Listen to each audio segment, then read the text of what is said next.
Gift Biz Unwrapped, episode 83. We don't want people to be great at marketing. We don't want people to be amazing at marketing. We don't care about that. We just want them to be remarkable, because that's when people start talking about you. Hi, this is John Lee Dumas of Entrepreneur on Fire, and you're listening to Gift Biz Unwrapped, and now it's time to light it up. Welcome to Gift Biz Unwrapped, your source for industry-specific insights and advice to develop and grow your business. And now, here's your host, Sue Monheit. Hi there, I'm Sue, and welcome to the Gift Biz Unwrapped podcast. Whether you own a brick and mortar shop, sell online, or are just getting started, you'll discover new insight to gain traction and to grow your business.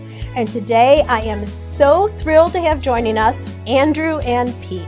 Andrew and Pete run an award-winning content marketing company called Andrew and Pete, where they help small businesses create share-worthy content that builds brands people love. Based in the UK, they are also authors of the book, The Hippo Campus, which teaches small businesses in a step-by-step way how to stand out and be remembered in their industry.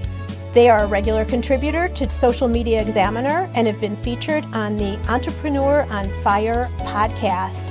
And I have just found out they are also going to be speaking at Social Media Marketing World 2017. So they are totally hyped with that new news, and I'm thrilled to have you right after you got that announcement. Welcome to the show, Andrew and Pete. Woo-hoo! Thanks so much for having us, Sue. We are super excited yes. for this interview. Hyped up. As well you should be. That is a huge accomplishment. I am so excited for you guys. Thank you. This is actually where I met you, Social Media Marketing World 2016. Yeah. It's really cool to hear this because when we were speaking, I don't know if you remember, but this was one of your goals. You know, you were out as an attendee, but one of your goals was to get on stage. And now you guys will be there. Yeah. It's crazy. But yeah. Awesome. Power of attraction. Yes. All right. Well, as we get started, our listeners know I like to learn something about you in a little bit of a different way, and that is by having you describe a motivational candle. So you guys are going to have to merge it together, I'm thinking, but with you guys, who knows what your answer is going to be. But if you were to describe and help us envision your motivational candle, what color would it be and what would be the quote on the candle? So I think this is the best podcast question we've ever been asked. I know. Just to say, yeah. I'm going to start with a bang. Yes. We've got a candle each, actually. Yeah, we need 2 candles, sorry. Yeah, we don't share everything. Oh, All right, so my candle is very much on brand. So my candle is bright orange. And this is a quote that I heard very early on in our business, if not just before it started. And it's always kind of stuck with me. It's by someone called Pearl S. Buck. And the quote is, "The young don't know enough to be prudent, and so they attempt the impossible and achieve it generation after generation." And that's always sat well with me because I feel like, especially when we were just starting out and we were super young getting into it, that's what it always felt like we were doing. It always felt like we were trying to attempt the impossible. Yeah. But we were kind of smashing every goal we set for ourselves because we were always big believers. Yeah, you weren't setting a ceiling. So who's to say that it's impossible? Exactly. That was Andrew's candle. Yeah. And then my candle, I think I would have like the biggest, wackiest candle ever. Why does this not surprise me, Pete? Yeah. Like, you know where you can go to those places and you can like mold your hand or something into a candle shape? Yeah. I feel like that would be your candle. That would be my candle. And like a cool like peace sign or something. Mine would be like a vibrant hot red or pink or something like that. My quote would be, and I don't know who said this quote, so I'm going to go with it. It's a bit shorter than mine. Yeah. You could have a it's big just font. 3 words. 3 words. Creativity trumps budget. So that's really powerful for us and for everyone that we work with, that idea, because when we work with a lot of startups or small businesses or one-man bands or, you know, people who are actually turning the hobby into, you know, the main source of income, they probably don't have a lot of budget, probably don't have a lot of money, but they don't need to. So long as they can get creative, an idea is much more valuable than throwing a load of money at some ads or something like that. So we love that quote. Yeah, I would say that that would really resonate with a lot of our listeners here because they are hobbyists and crafters, and we spend thousands of dollars on our craft, the equipment and the product and all of that. And then by the time you want to turn it into a business, it's like, oh my gosh, marketing dollars and like all the costs that come with a business. So I love this quote, Pete, because it talks about the fact that there is the opportunity out there and this is not a barrier. The budget is not a barrier. So yeah. You guys landed these perfect, just as I expected. Awesome. I really feel like we need to create these candles now. I know. We'll tweet you a picture. There you go. Okay, so just to ground everybody here, talk a little bit about how you guys came together and formed your business. Yeah, so we first met at university. Our eyes met across a crowded room. And we both kind of bonded as good friends, and in between the second and third year of university, we started our own business together at university. It was good. It made us some money, but it wasn't like amazing. It wasn't like going to give us world domination plans or anything like that. But it did teach us how to fail and get over it in a kind of safe environment, which was nice. And to see that you guys could work together. Yeah, exactly. Yeah. So when it came to the end of uni, Andrew had been going out with his girlfriend for a long time. About 5 or 6 years by that point. Yeah. So he wanted to move to Newcastle to live with her. Now, we went to university on the other side of the country, right? So we had that decision of, do we move to the other side of the country together and continue the business, or do we split paths at that point, or what do we do? So I decided to just go and follow Andrew, basically. Couldn't shake him off. I know. I'd say that's a good thing based on what we know about you guys already. Yeah. So we moved to Newcastle, and we didn't know anybody. And we didn't have a proper business. We didn't have any customers. We didn't have any income. We didn't have any business contacts. We didn't have any networking events that we would go to. We didn't have any money because we'd just come out of university. And it was in one of the worst financial crises of our time. So it wasn't looking too good. So how did we overcome that? Well, creativity trumps budget, right? And we attempted the impossible. So it's kind of both of our quotes coming together. That's how our story works and why those quotes stick with us. So we went out there and we got ourselves out there as much as possible. We went networking. We started our Twitter account and Facebook page and things like this. And you know what we realized was, how the hell do we compete against all these other companies that have 10 years of experience? They have fancy websites, flyers, they've got thousands more followers, testimonials. How the hell do we compete against that? And the answer was, again, with creativity. But the way we phrased it was, we like to be remarkable. So we like to stand out, we like to differentiate ourselves. But the word remarkable is really powerful because remarkable means worth making a remark about. So we don't tell our customers, our clients, right? If we're getting them to do a piece of marketing, we don't want them to be good at it. We don't want people to be great at marketing. We don't want people to be amazing at marketing. We don't care about that. We just want them to be remarkable, because that's when people start talking about you. And put your hands up if you've ever gained business from word of mouth. Yeah. Like everybody, for right? Sure, yeah. But nobody proactively goes about getting more business by word of mouth. They don't really encourage it as much as they should. So we're a lot about that. I love your story because I think a lot of people, once again, can put themselves in your shoes. They have a hobby and now they're thinking, okay, well, maybe this could be a money-making business. All my friends tell me my product is so great, but how would I do that? How would I break in? So here you're showing both with the 2 candles and then what you guys did. I mean, you are living example, right? Moving across the country and now soon to be on the stages, speaking, etc. You made a name for yourself. And I want to underline this, GiftBiz listeners, remarkable. Think about this word in a different way, okay? What Pete here was talking about is worth making a remark about, the remark. And so how do you do that? How do you decide, you guys, what is going to be remarkable about you? How do you find that in? Okay, so there's various different ways to do this. And with some businesses, it's a lot easier for others. A lot of people may feel like they're in maybe a bit of a boring industry. How do I stand out in this? But we love working with boring industries because you don't have to do that much. Do something a little bit different and you will stand out just naturally. Yeah.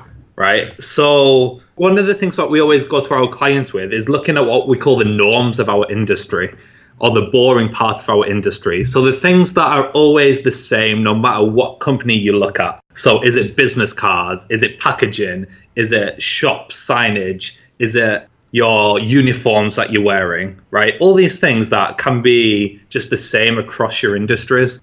If we can make those more remarkable, if we can make those more of a talking point, that's when we can really break through. So there's two kind of main ways to stand out. The first is to be better, and the second is to be different or remarkable, as we said. A great example of this is a toilet. Okay, so a public toilet. Imagine you go somewhere, right, and at one point in your life, you'll have been to the best toilet you've ever been to in your life. Right? I even know where it is, but go ahead. That's great. But you don't come out of that toilet and then start telling everyone about it, do you? You don't walk into that toilet again and start taking pictures. You don't, well, obviously. Especially if there's people in there. Yeah. Yeah, there's the truth. But you just look really weird, right? You're just like, hey, Andrew, did you check out this toilet in this restaurant? It's so good. But, that's better, right? That's a better toilet than another toilet. Okay, but if someone said to you, is that toilet nice? You would say, yes, it's great. In fact, it's the best one I've ever been to, right? So if you are better in your industry, or you're better at something, or have a better product, people will talk about it once it's brought up in a situation. However, it's not prompted. You don't go out and talk about it willy-nilly without being prompted, which is what remarkable is. That's what being different is about. So if you walk into a toilet, let's say it's a guy's, right? You walk up to the urinal, and just above the toilet is a full life-size photo of a woman looking down, looking really impressed, right? And as a guy, you walk into these toilets and you're like, whoa, this is so funny, it's amazing, feeling quite the ego boost. And you walk out and you go, oh my God, Andrew, have you seen those toilets? There's like this photo of a woman above the urinals looking down at you. Yeah, or in that situation, you might even take a photo, post it to any social network as long as there's no people at the urinals at the time. Right. Yeah. And all of a sudden, you're talking about it, you're posting it on social media. Now, people listening to this podcast, I presume you're not going to be selling public toilets, but whatever you are selling, try and make it better or remarkable. Yeah, so you might make the best gifts in the world. You might be the best at what you do. Yeah, you might make the best jewelry. Yeah, you might make the best jewelry in the world. But that's only going to come up in conversation if someone is saying to somebody else, I would really love to buy a necklace from a girlfriend. Do you know of any other places? What you need to start doing is looking at how to actually make your business worth making a remark about. What I'm hearing from you guys is it doesn't necessarily relate to the product, because someone can copy any functions or any pieces, let's say, or materials or something that you're using to create whatever your product is. So it is the product, because your product has to be at a certain level, obviously. But the remarkable part comes with the story that gets created around that product. Would that be right? Yeah, exactly. For example, there is a shorts company called Chubbys. I don't know if you've heard of them. Chubbys. So they say they make the world's best shorts. How do you spell those? Chubbis. Okay. They do fantastic content marketing, right? So the website and the branding and everything, the email marketing, that's all kind of spot on. The products just look amazing. They know how to sell them really, really well. But to get people talking about the business, to make it a remarkable business, their content isn't necessarily about the shorts. So what they are basically talking about is how people in 9-to-5 jobs can have amazing weekends, right? And their content is based all around this. It's all around, I can't remember what the slogan is. What a great slogan. It's kind of like living for the weekend, but better. Yeah, better than living for the weekend. And so they are showing crazy things to do this weekend. They are showing people doing crazy stuff at the office. They're all wearing the shorts while they're doing it. Yeah. But it's remarkable content that's so share-worthy. It's so share-worthy because people take pictures. They probably want to post them up everywhere, with their tagging, right? Yeah. Yeah. Yeah, so I'm glad we're spinning into content marketing now because that's really where I want to do a deep dive with you guys.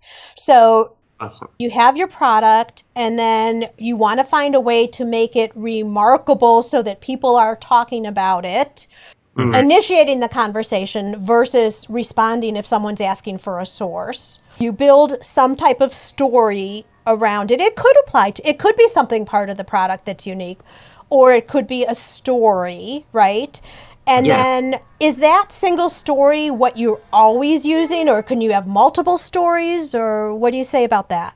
Okay, so when it comes to content marketing, you have to decide whether you have a content-rich business or a content-poor business. And let's just define those two. Yeah. So a content-rich business is where you have a lot to say and people actually want to know about your product. So marketing, for example, people want to know how to market the business. So we've got it easy in some senses because we're quite content rich. There's a lot of content we can be creating to kind of draw people to our business, to our brand. Yeah, people want to know about marketing. Yeah. Right. Mm-hmm. And there might be some gift industries that are the same. Knitting, I know, is a big example of content rich. People love to know how to knit new things, how to get new patterns. Pete tells me he's always Googling knitting websites. But it might not be if you're doing gifts for, say, I don't know, cufflinks, maybe. That's quite content poor because people aren't necessarily wanting to know how the cufflinks are made. They don't really care, right? Most people don't care about your business either. So it's content poor. There's not much to write about there. Yeah. There's only so many times you can talk about cufflinks and how to wear cufflinks and different styles of cufflinks and how cufflinks are made. It's like you're running out of ideas pretty fast. So there's two challenges that come up there. For content-rich businesses, like marketing, like knitting, we have to find a new spin on the content. We have to find a way to kind of twist it that makes it unique to us. For content-poor industries, you have to find stuff that people actually want to know about, right? And a lot of that comes through solving people's problems.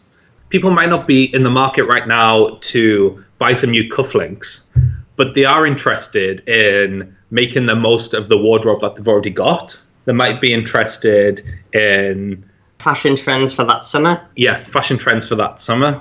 So when we can solve people's problems, not necessarily talk about the product, but talk about people's problems, that's how we draw people in. Yeah. Because that's what we want to be doing. We want to be drawing people into our brand. Because if you go into the street now and ask the first 100 people that you see if they want to buy your stuff, then probably 99% of them are going to say no. You might get lucky with the 1%. Yeah. But rather than lose that 99%, we have to keep them attracted to us. Yeah. So when they are ready to buy, they'll at least consider us. Where does the concept of the promise of a lifestyle come in? Does that overlay both, or is that more in the content pure one? Could you just explain that a bit? I'm thinking like the image of, let's take Mercedes-Benz, for example. The idea that if you own that car, you have a certain type of lifestyle. So all the marketing is around good-looking men and women around that car. They're going on plush vacations, driving in that car. So the car, then ownership of the car subtly equates to a lifestyle. That's probably in more of the content pure things, because cars, big products, people aren't going to buy those en masse many times in their lives. So they do have to kind of associate the brand with something else. Yeah, people buy something to tell the world what they're all about. So if they would buy it because that means I have this lifestyle and everyone knows that. Yeah. You're buying the recognition for yourself. Yeah. It's that image. Yeah. Taking it back to Chubbys, people are buying Chubbys because they think they're cool.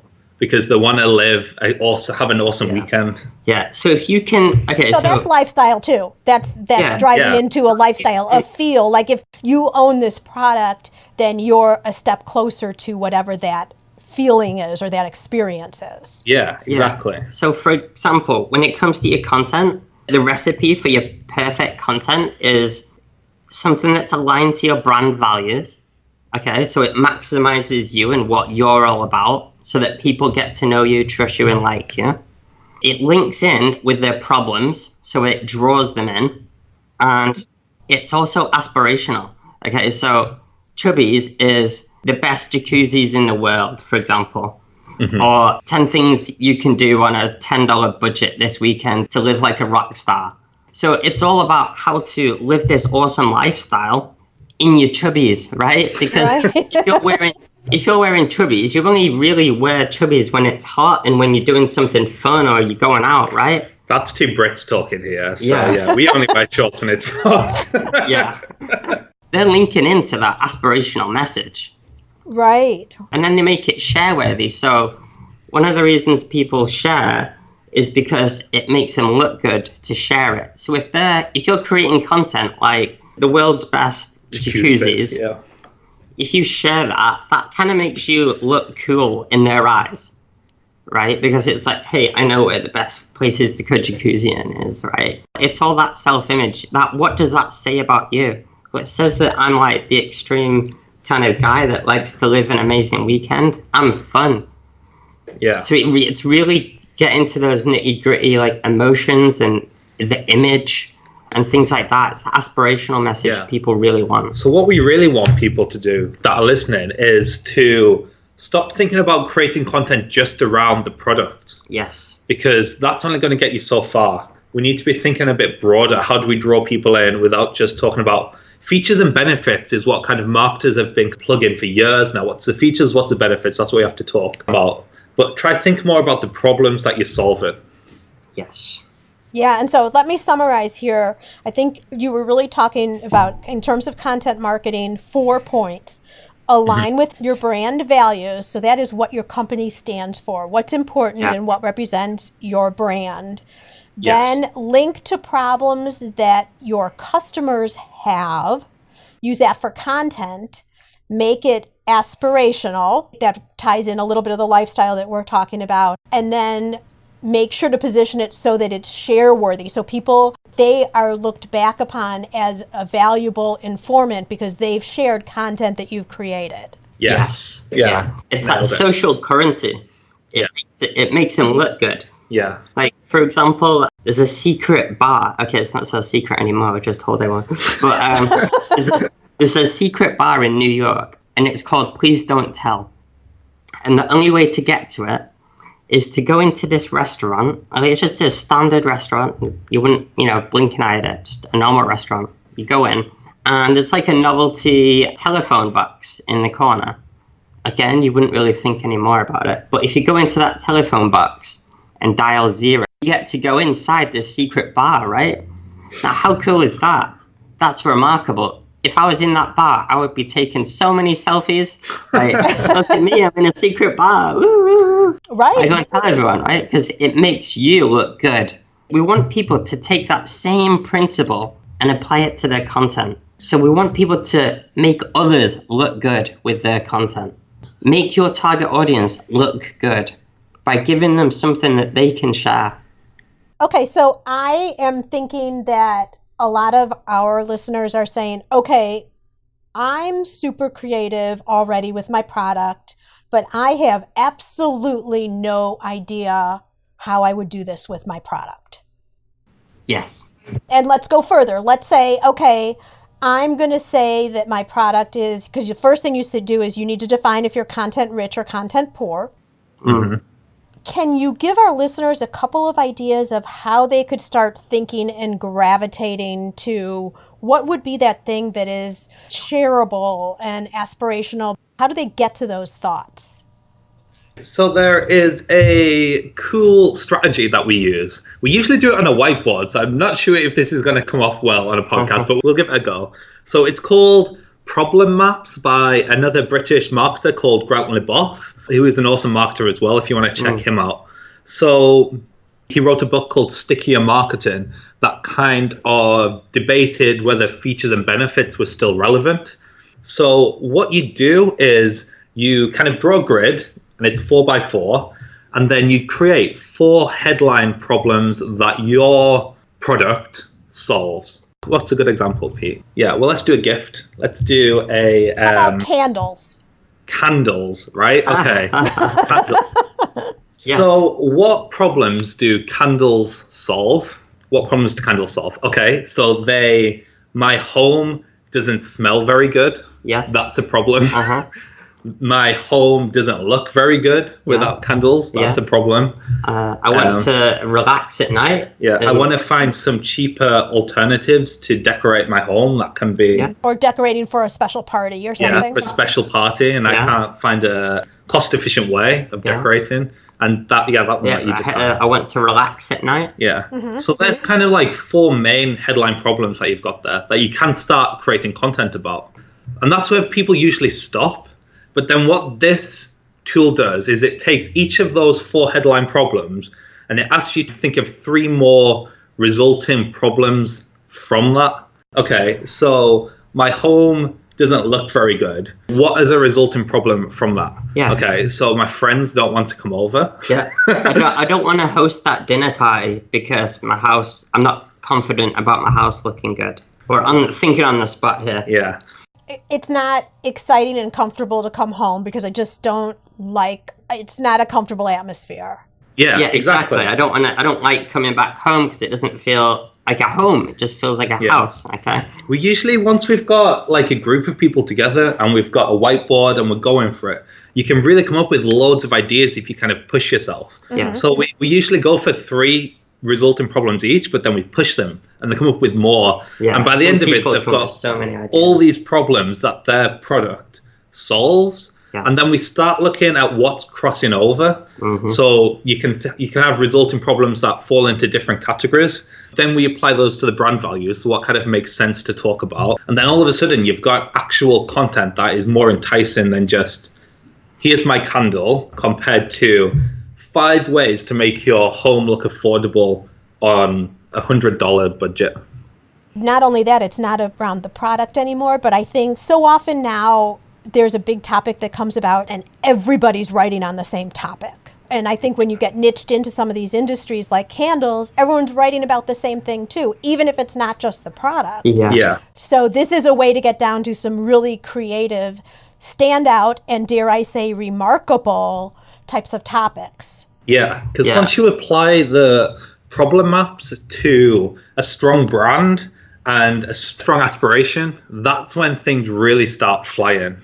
So problem maps will take you so far, but say if this candle company had a great brand, and say if it was, I don't know, a cheeky candle company, you could then all of a sudden start talking about funny ways to decorate your home this Halloween.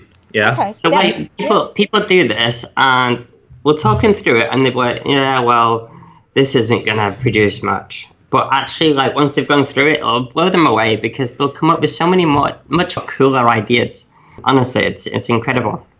Well, and I think also it re-excites you with your business. One of the things with our listeners is they might have been in business for a while and they've gotten stuck. You know, they've been doing the same thing.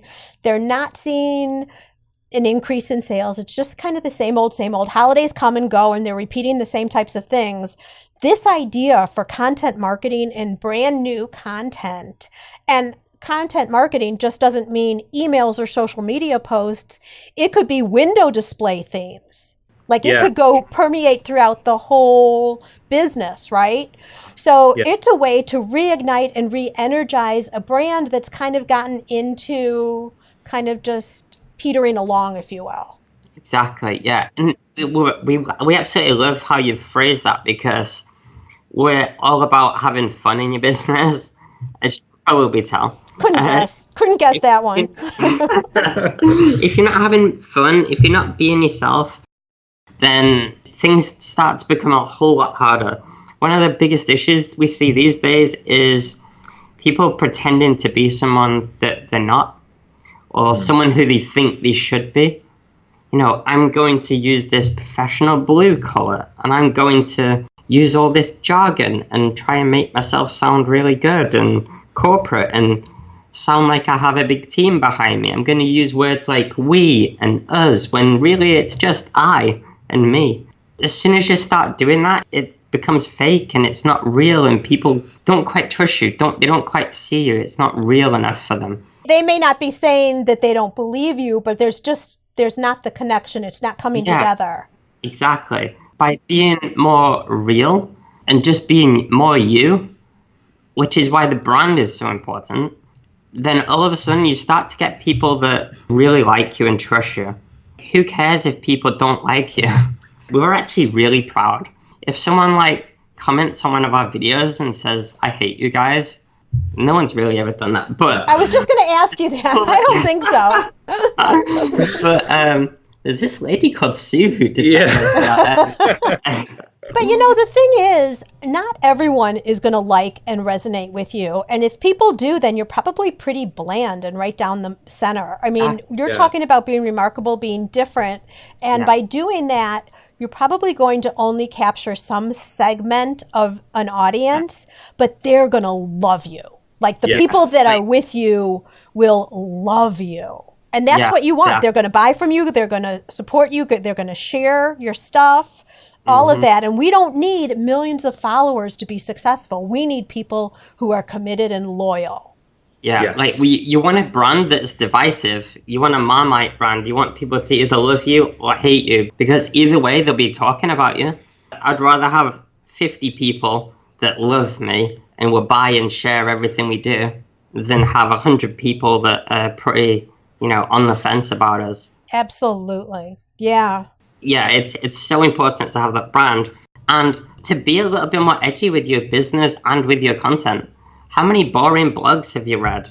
Well, that's true. And I don't even know if we want to go there, but I'm just going to bring this up and maybe we can talk just really quick about it. Most people, the typical thing is you'll do a blog, and then let's say your blog is fabulous though, okay? Let's say your blog is fabulous, but you're needing to attract more people.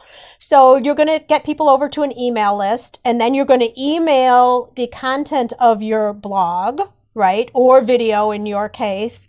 What are your tricks as just the final, we're going to round this out with a couple of points, but how do you get people to open your emails if they don't know you already? Because once people open emails, they're going to open every single one because you guys are entertaining, informative, super fun, and your videos are pretty quick. And for Gift Biz listeners who don't know, I want you guys to go see what I mean. Just go to andrewandpete.com, sign up for their newsletter. You've got to be seeing these. They are awesome and speak to everything you guys are already talking about. But back it up. If someone is just starting out with this, blogging and then doing emails, how do you get people to open those emails? Okay, so I think we've got a few points on here. Yeah. I think maybe we've got a point each. So what I would definitely say is indoctrination series is a must. So when you are signing people up to your email list, you need to be sending a series of emails straight away, right off the bat, just so people can get to know you. It could just be kind of 3 in a series, maybe 3 during a week, so people know what to expect from you. So they can find out a little bit about your brand. You can introduce yourself personally to them. If emails are coming off people specifically, that gets much more opens than when it's coming off a company. They're easy to ignore because it's kind of faceless. You don't feel as bad ignoring them. But if you can introduce you personally, put a face to the email, that really helps with open rates. Yeah, I would also back that up by saying there's 2 types of content that you can put out there. And this is where we see most people go wrong. So you have your primary content and then you have your secondary content. So the primary content is completely no sales. Okay, it's completely educate, entertain, or provide value. You want to make people feel happier or smarter once they've consumed it, read it, listened to it, whatever. So that is the aspirational content that's entertaining or useful or whatever, makes them happier or smarter. There's absolutely no sales message in that, whatever, okay? That's there to draw people in and build up your brand equity, make them like you and trust you. So that's your primary rich content there. That could be a blog or a video or whatever. And then you've got your secondary conversion content. That is all the sales content, basically. That is what happens if they want to take it a little bit further. They want to know If I order this, when will it arrive? How good is your service? How good are you at making these products? Like, what's the behind the scenes? I want to see some testimonials. I want to know this. I want to know that about your business. That's all very selfish content and conversion based. So when we send out our weekly emails, it's literally just watch this video. It'll make you happier or smarter. We don't use those words, but you know what I mean. And then that's it. We don't sell in that, but we do try and inspire a secondary action, because the moment you sell, then that loses the trust.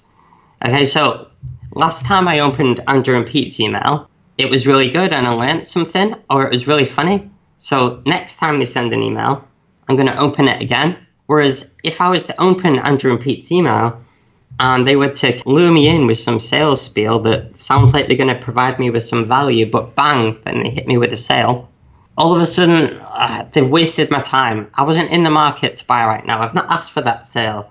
I don't really know who you are yet.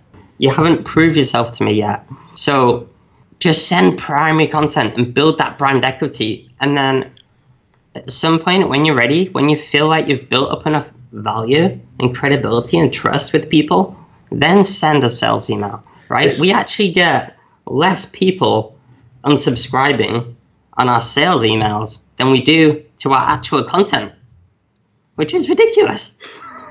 Right? Yeah, but that's only because but that's only because we've sent them like 20 weeks worth of content that has been pure value.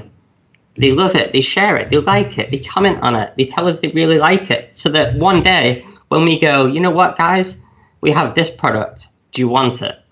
All of a sudden they're like, you know what guys, I respect the fact that now you can sell me something, now I know all about you, and actually I'm open to that now and I trust you, so yes, I will buy it.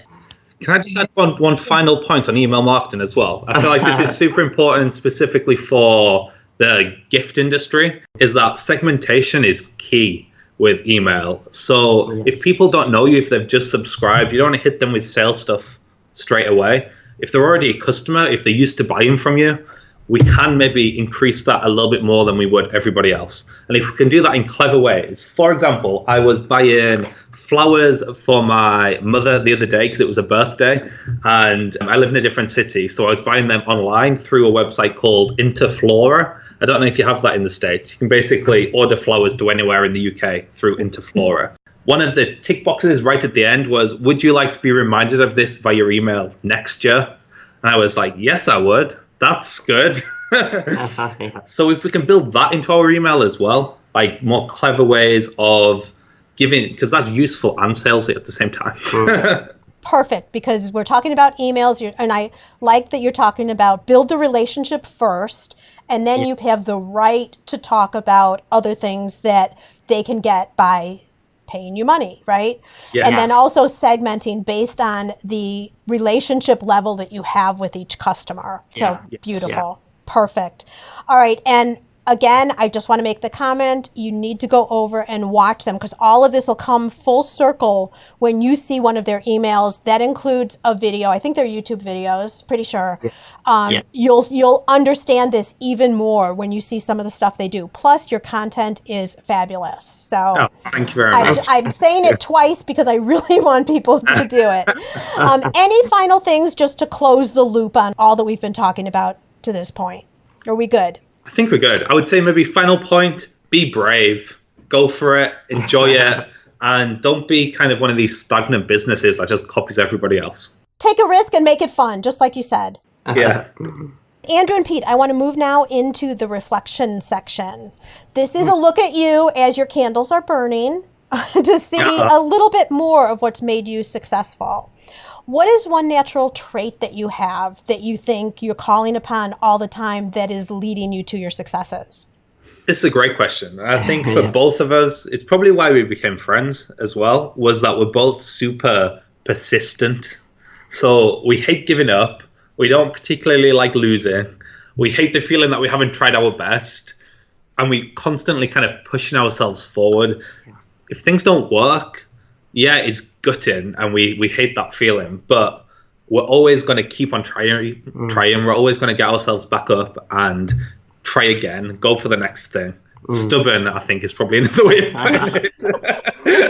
Ambitious, yes. Well, there you go. And, for anybody to think that 100% of the things that they try are going to be absolutely perfection out of the gate has another thing coming, because it's not reality no matter what. You've got to try, and with that comes some things aren't just going to work, and you got to try it a different way. So that's perfect. Exactly. With that as well, could we add like an unnatural thing as well?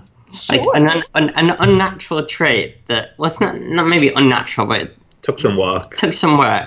And it's something that I think every one of your listeners would kind of benefit from. It's a quote that we have, another quote for you. And the quote is, schedule for success. So don't just wait for success to happen, schedule it in. So in the last year, we have achieved more than we have in the last 5 years, because we have been so much more focused, productive, and more organized. So if you want something to happen, schedule it in your damn diary. So many people don't do this, and they wonder why nothing happens, why they're not moving forward in business. The talkers, they will, I'm going to do that, I'm going to do this, when is it going to happen? Tell me. Yeah, we literally have every single day scheduled in our diary 3 months in advance, so we know what we're going to do. We say, okay, what do we want to get achieved in this next 3 months?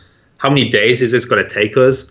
And what days are we going to attribute to doing this goal? Exactly. Never write down a to-do list action without putting it in a certain time slot of when you're going to do it. Because otherwise it just doesn't get done. Yeah, it's so easy just to let it get put off to the next day. Do you guys sit down on a quarterly basis and put this together? How does that work? Like at the end of the year, we've just done it recently. We've planned out what we want to achieve in we've kind of done the first year, but it's more like the first 6 months. We think having long-term goals is kind of good to keep you grounded, but things change so much. So what we've learned is we'll maybe work 6 months in advance, but 3 months in advance, fully scheduled in each day. And then every 3 months, we'll repeat the process. Gift Biz listeners, you can do that if you're a company of one as well. It doesn't. Exactly. Yeah, you don't have to just do it if you have a partner or something like that. That's a great thing. And New Year's is coming around, so it's a great resolution too. Practice now, and then set it fully in place for next year if need be. So that's like our unnatural trait. Yeah, right. That's the one that's attributed, I think, a lot to our success in this last year. Love that you brought that up. That's perfect. What tool do you guys use regularly besides your scheduler then to help you create balance in your life or make sure that you're successful? I think we have a tool for everything that we do in business. We're all about being more scalable. I think the tool that we couldn't live without is Google Drive. We are super fanboys of Google Drive. We use it every single day. It keeps us both on track. We actually tried other scheduling bits of software and decided, you know what, let's just do this on a sheet in Google Drive because it's there and we can use it. We can go on our iPads, our iPhone, our iMacs, we can do it on the go, and we can physically see each other write on it. Yeah. So it's all in real time. Whenever we get a bit of inspiration, it can go Google Drive. Podcast prep, we're looking at Google Drive right now while we're talking to you. Perfect. Yeah. Sue's podcast, the most fun one. Yeah. The highlight of the day. Okay. And now I want to ask you about what book you've read lately, but before I do that, because I'm not going to let you say yours, but I will say yours. The Hippo Campus I just finished, and it goes a little bit deeper dive in some of the things that we've been talking about today. You guys have actually shared even more different angle versus the book, but a great grounding point. So I want all of you to consider the Hippo Campus, and I am going to put that one in the show notes for sure. Oh, thank you very much. And besides yours, what other book have you read lately that you think our listeners could find value in? We really like this book called Contagious, How to Build Word of Mouth in a Digital Age, by a guy called Jonah. I don't know how to pronounce his second name, but I think it's Berger. Berger. Berger. And he talks about a piece of research he did, which basically describes the 6 reasons why people share anything, or why they talk about anything. It ties in so much with what we do. So that's why we love it so much. Right. It's right in line with everything we've been talking about. Yeah, exactly. The 6 reasons people share are social currency. Does talking about your product make you look good? Can you find your inner remarkability? Triggers. It's about, by doing this, does it trigger something else? It goes into talking about emotion, public, practical value, and stories. It's a really, really great book, so I highly recommend that. Sparked our curiosity, so we'll have to check that out. Yeah. And Gift Biz listeners, just as you're listening to this podcast, I know you like Audible. The Hippo Campus is on Audible because that's how I listen to it. And I think Contagious is too. So if you haven't already, you can jump over to giftbizbook.com and get a free book on me. That's giftbizbook.com. Cool. All right, Andrew and Pete, it is time for me to invite you to Dare to Dream. I'd like to present you with a virtual gift. It's a magical box containing unlimited possibilities for your future. This is your dream or your goal of almost unreachable heights that you would wish to obtain. Please accept this gift and open it in our presence. What is inside your box? Beyonce.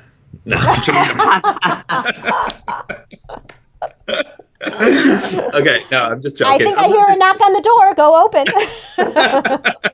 Yeah, we love this question. I think you've got a really good bookended questions here. Yeah. So we've started building our community of what we're calling not small businesses, because we don't really like that term small business. I think it's a tiny bit demeaning. We're calling them atomic businesses. So they are small but mighty, because we really small businesses have so much power in this day and age, especially when you're looking at digital and social trends, so much power to do so many great things. So we really want to start a revolution of businesses who are small but mighty. We really want this to catch on. Business and entrepreneurship has always kind of been our passion. And definitely. That's all we want to do. We want to work with other people who are super passionate about their business and help them do more fun stuff. Yeah. Maybe add like Katy Perry into the box as well. All right, you guys, I'm not even going to say that's a tall order. You just never know.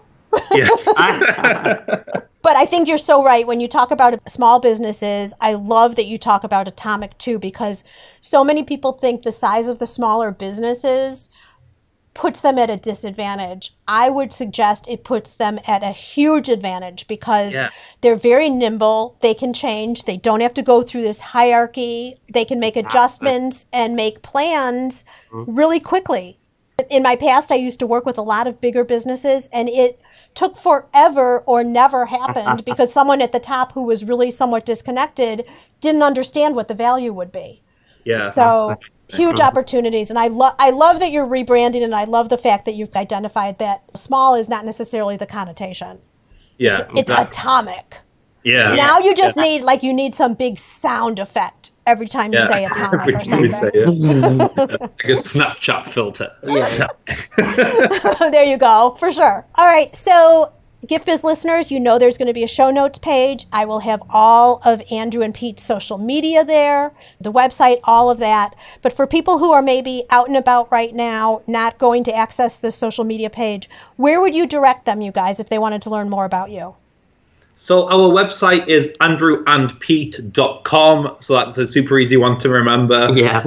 It's the same with all of our social profiles, basically. It's just Andrew and Pete. Yeah. So it's facebook.com/Andrew and Pete, twitter.com/Andrew and Pete. Snapchat is Andrew and Pete. Yeah. Our 2 favorite social platforms at the moment where we'll probably hang out most is Twitter and Snapchat. So say hello there and we'll say hello back.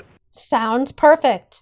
All right, you guys, you did not disappoint me by any means. I mean, this has been a truly remarkable podcast, I would say. Lots of great information, really actionable things as well. Thank you so much for joining me from across the pond. I think it's later afternoon for you guys right now. So maybe even early evening. I'm not sure. It's not too bad. We're 4:30 over here. Oh, okay. So that's not too bad. Not too bad. So again, I really, really appreciate it. And may your candles always burn bright.